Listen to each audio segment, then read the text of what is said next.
এবার বরিশাল জেলার উজিরপুর উপজেলার কয়েকটি ইউনিয়নে ধানের বাম্পার ফলন হলেও বৃষ্টির কারণে ধান নিয়ে বিপাকে পড়েছেন স্থানীয় কৃষকেরা। স্থানীয়রা জানান, গত কয়েক বছরের তুলনায় এবছর ধানের বাম্পার ফলন হলেও টানা বৃষ্টির কারণে গত কয়েকদিন আমাদের জমিতেই ধান ডুবে গিয়েছে, এমন অভিযোগ স্থানীয় অনেকের। আর যতটুকু ধান বাড়িতে তোলা হয়েছে তার বেশিরভাগই কাদামাটিতে নষ্ট হয়ে গিয়েছে।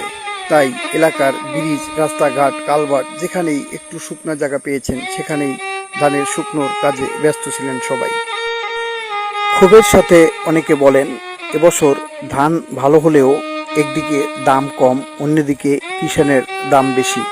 এভাবে চলতে থাকলে আমাদের কৃষির প্রতি আগ্রহ দিন দিন কমে যাবে। তাই সরকারের হস্তক্ষেপ কামনা করছি।